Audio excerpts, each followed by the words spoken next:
ঐকতান রবীন্দ্রনাথ ঠাকুর।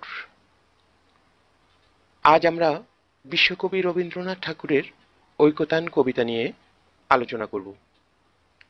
শুরুতে রবীন্দ্রনাথ ঠাকুরের জীবনের উপর কিছুটা আলোকপাত করছি। অসামান্য প্রতিভার অধিকারী বিশ্বকবি রবীন্দ্রনাথ ঠাকুর আধুনিক বাংলা কবিতার প্রাণপুরুষ।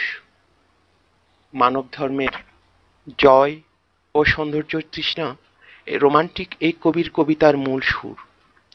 কবিতা ছাড়াও ছোট গল্প, উপন্যাস, নাটক, প্রবন্ধ, ভ্রমণ কাহিনী ও সঙ্গীত রচনায় রবীন্দ্রনাথ কালজয়ী প্রতিভার স্বাক্ষর রেখেছেন।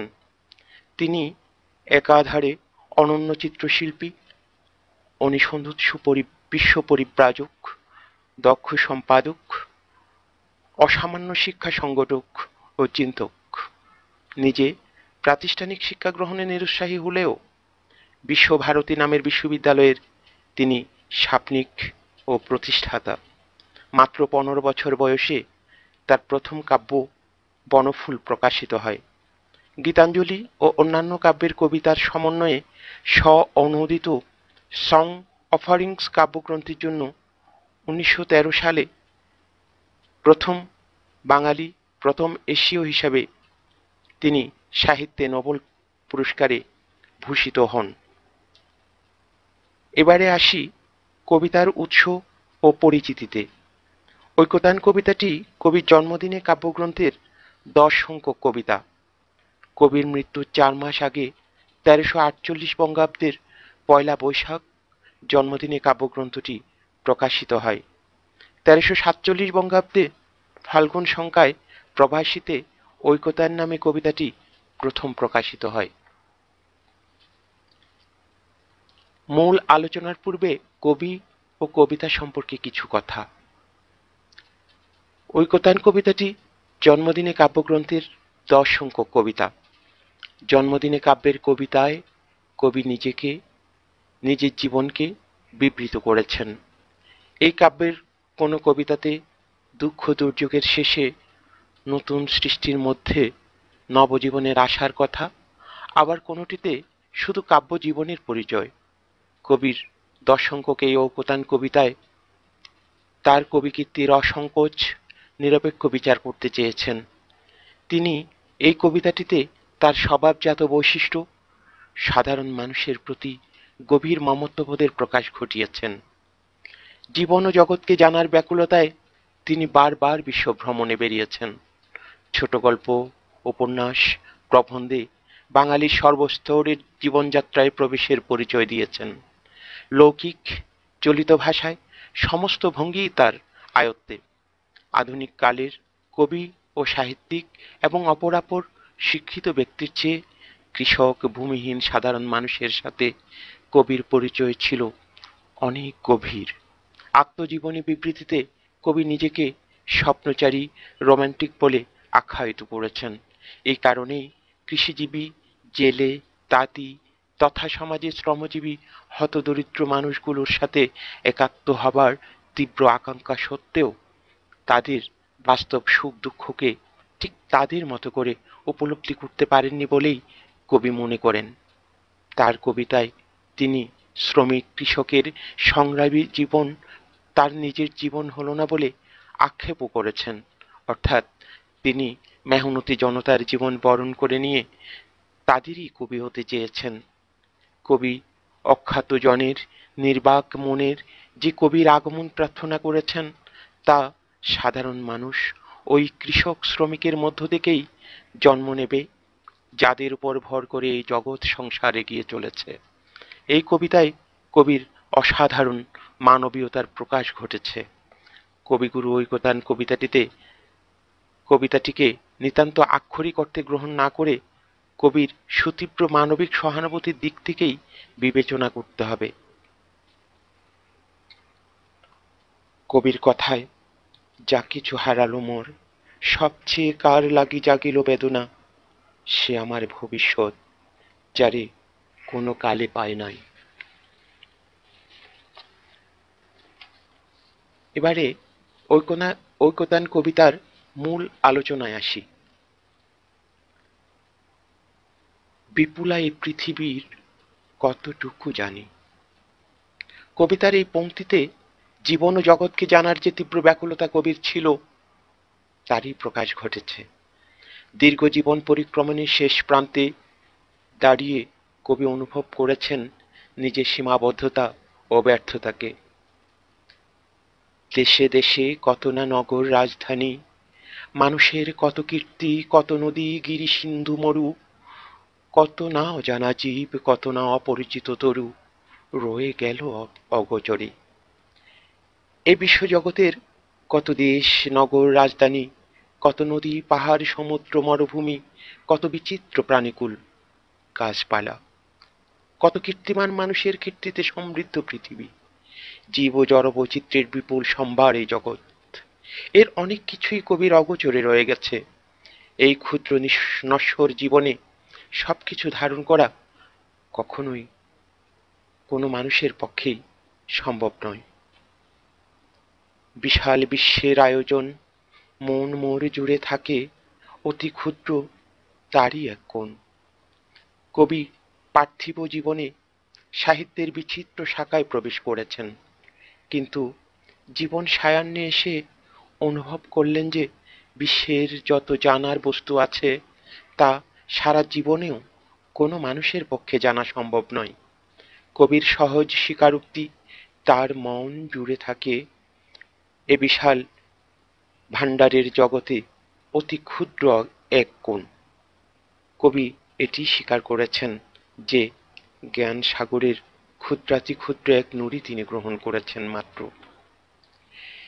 সেই ক্ষোভে পরিগ্রন্থ ভ্রমণ বৃত্তান্ত আছে যাহে, অক্ষয় উৎসাহে যেথা পাই চিত্রময়ী বর্ণনার বাণী কুড়াইয়া আনি। বিশ্ব ব্রহ্মাণ্ডের খুব সামান্যই কবির জানা হয়েছে, তাই তো তার এই ক্ষোভ। কবি এই বিশ্বের সর্বত্র পরিভ্রমণ করতে চান, কিন্তু সেটি তার পক্ষে সম্ভবপর হয়ে ওঠে না। তাই তো তিনি বিশ্বকে জানার জন্যে নানা ভ্রমণ কাহিনী, মহৎ লেখক সাহিত্যিকের শ্রেষ্ঠ সাহিত্য সম্পদ থেকে আহরিত জ্ঞান, বাংলা ভাষা ও সাহিত্যকে সমৃদ্ধ করার মানুষে অবলীলায় গ্রহণ করেছেন। জ্ঞানের দীনতা এই আপনার মনে পূরণ করিয়া লই, যত পারি ভিক্ষালব্ধ ধনে। এই নশ্বর পৃথিবীতে মানুষের জীবন অতি সংক্ষিপ্ত, জ্ঞানরাজ্য অপরিসীম। নানা সূত্র থেকে আহরিত জ্ঞান দিয়ে কবি চেয়েছেন নিজের জ্ঞান ভাণ্ডারকে সমৃদ্ধ করতে। নানা দেশের নানা ভাষাভাষী মানুষের বিচিত্র অভিজ্ঞতা আর পৃথিবীর বিভিন্ন গ্রন্থের চিত্রময় বর্ণনাকে আত্মস্থ করার চেষ্টা করেছেন। জ্ঞানের দীনতাকে পূরণ করার চেষ্টা করেছেন বিভিন্ন উৎস থেকে আহরিত জ্ঞানের মাধ্যমে। এই জ্ঞানকে তিনি ভিক্ষালব্ধ ধনের সাথে তুলনা করেছেন। আমি পৃথিবীর কবি, যেথা তার যত ওঠে ধ্বনি, আমার বাঁশির সুরে সারা তার জাগিবে তখনই। এই স্বর সাধনায় পৌঁছিল না বহুতর রাগ, রয়ে গেছে ফাঁক। কবি নিজেকে পৃথিবীর কবি বলে আখ্যায়িত করেছেন, কারণ পৃথিবীর বিচিত্র জীব এবং জড় প্রকৃতি থেকে সংগৃহীত উপাদান দিয়েই পৃথিবীর মানুষের জন্য কাব্য সাহিত্য রচনা করেছেন কবি। কাব্য সঙ্গীতের ক্ষেত্রে কবির যে স্বরসাধনা, তাতে তিনি ঘাটতির কথা উল্লেখ করেছেন, অপূর্ণতার কথা বলেছেন। পৃথিবীর বিভিন্ন প্রান্তে জেগে ওঠে বিভিন্ন ধ্বনি। এখানে ধ্বনি বলতে নানা শ্রেণী পেশার মানুষের কথা, প্রকৃতির কথাকে বোঝাতে চেয়েছেন। এখানে বহু সুরের সমন্বয়ে এক সুরে বাঁধা পৃথিবীর সুরকে বোঝানো হয়েছে। প্রকৃতির ঐকতানুস্রোতে নানা কবি ঢালে গান নানা দিক হতে। তাদের সবার সাথে আছে মোর এই মাত্র যোগ, সঙ্গ পাই সবাকার লাভ করি আনন্দের ভোগ। কবিগণ তাদের জীবনের অভিজ্ঞতাই কাব্যে সাহিত্যে প্রকাশ করে থাকেন। অভিজ্ঞতার ভিন্নতার কারণে তাদের প্রত্যেকের সাহিত্যকর্ম স্বতন্ত্র ভাব ও ভাষায় সমৃদ্ধ হয়। এই স্বাতন্ত্র্য প্রকৃতির ঐকতান স্রোতকে বৈচিত্র্যময় ও সুন্দর করে তোলে। তাদের কাব্য আস্বাদনে কবি যে আনন্দ লাভ করেন তারই প্রকাশ ঘটেছে উক্ত পংক্তির মধ্য দিয়ে। পাইনে সর্বত্র প্রবেশের দ্বার, বাধা হয়ে আছে মোর বেড়াগুলো জীবনযাত্রার। কবি জন্মগ্রহণ করেছেন সম্ভ্রান্ত পরিবারে। সামাজিকভাবে উচ্চ মর্যাদায় আসীন ছিলেন বলে প্রান্তিক জনগোষ্ঠী তথা শ্রমজীবী হতদরিদ্র মানুষের কাছাকাছি যেতে পারেননি। জীবন মৃত্যু সন্ধিক্ষণে দাঁড়িয়ে কবি অনুভব করেছেন যে তাদের জীবনের অনেক কিছুই তার অজানা, অদেখা রয়ে গেছে। কবির জীবনযাত্রা ও সামাজিক অবস্থানকেই কবি তাদের কাছে যাওয়ার ব্যর্থতা এবং তাদেরকে উপলব্ধির অপূর্ণতা বলে উল্লেখ করেছেন। চাষি খেতে চালাইছে হাল, তাঁতি বসে তাঁত বনে, জেলে ফেলে জাল, বহুদূর প্রসারিত এদের বিচিত্র কর্মভার, তারই পরে ভর দিয়ে চলিতেছে সমস্ত সংসার। এখানে নানা শ্রেণীর শ্রমজীবী শ্রমের উপর ভর করে পৃথিবী এগিয়ে চলেছে সেই কথাটি বোঝানো হয়েছে। তাঁতি, জেলে, কৃষক সহ সমাজের অন্তজ শ্রেণীর শ্রমজীবী মানুষ তাদের শ্রমের মাধ্যমে নানা কিছু সৃষ্টি করেছে, উৎপাদন করেছে। তাদের সৃষ্ট ও উৎপাদিত জিনিস দিয়ে পৃথিবী আজ সমৃদ্ধ। অতি ক্ষুদ্র অংশে তার সম্মানের চিরনির্বাসনে সমাজের উচ্চ মঞ্চে বসেছি সংকীর্ণ বাতায়নে। মাঝে মাঝে গেছি আমি ওপাড়ার প্রাঙ্গণের ধারে, ভেতরে প্রবেশ করি সেই শক্তি ছিল না একেবারে। কবির অবস্থান সমাজের উচ্চ মঞ্চে। ওখানকার সংকীর্ণ জানালা দিয়ে কবি তাদের অবলোকনের কথা বলেছেন। মাঝে মাঝে কবি তাদের প্রাঙ্গণের ধারে গেছেন, কিন্তু তাদের একজন হয়ে ওঠার শক্তি কবির ছিল না। যে কারণে কবি বলেছেন, জীবনে জীবন যোগ করা না হলে কৃত্রিম পণ্যে ব্যর্থ হয় গানের পসরা। এখানে গানের পসরা বলতে বোঝানো হয়েছে কবির সৃষ্টিকর্মকে। কবি বোঝাতে চেয়েছেন সকল শ্রেণীর জীবনের সঙ্গে শিল্পী জীবনের সংযোগ ঘটাতে না পারলে শিল্পীর সৃষ্টি কৃত্রিম পণ্যে পরিণত হয়। তাই কবি আপন সৃষ্টির অপূর্ণতাকে মেনে নেন সবিনয়ে। আমার কবিতা জানি আমি, গেলেও বিচিত্র পথে হয় নাই সে সর্বত্রগামী। বিচিত্র পথে অর্থাৎ নানা বিষয়ে কবির কবিতা সমৃদ্ধ হলেও মাটির কাছাকাছি অবস্থান করা মানুষগুলোর সব আবেগ অনুভূতিকে ধারণ করতে পারেননি বলে কবি মনে করেন। এসো কবি অখ্যাত জনের নির্বাক মনের। কবি মেহনতি মানুষের মধ্য থেকে এমন একজন কবির আবির্ভাব প্রত্যাশা করেছেন যে কবি তাদের অব্যক্ত মনের কথাগুলো অকৃত্রিমভাবে প্রকাশ করতে পারবেন, তাদের মনোবেদনার স্বরূপ উদ্ঘাটনে সক্ষম হবেন। কারণ এই কবি তাদের নিজেদের মধ্য থেকেই জন্ম নেবে, নিজেদের মধ্যেই বেড়ে উঠবে বলে। সাহিত্যের ঐকতান সঙ্গীত সভায় একতারা যাহাদের, তারাও সম্মান যেন পায়।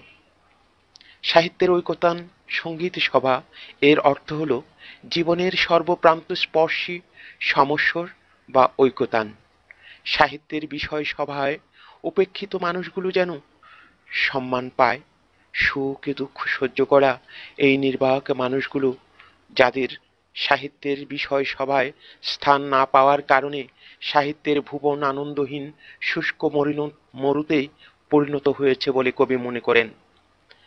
কবি সেই অনাগত কবির আগমন প্রার্থনা করেছেন, যে কবি জন্ম নেবে এই প্রান্তিক জনগোষ্ঠীর মধ্য থেকে, যে কবি এই শ্রমজীবী প্রান্তিক মানুষগুলোকে শিল্প সাহিত্যের অঙ্গনে যোগ্য স্থান করে দিয়ে শিল্প সাধনাকে পূর্ণতা দেবে।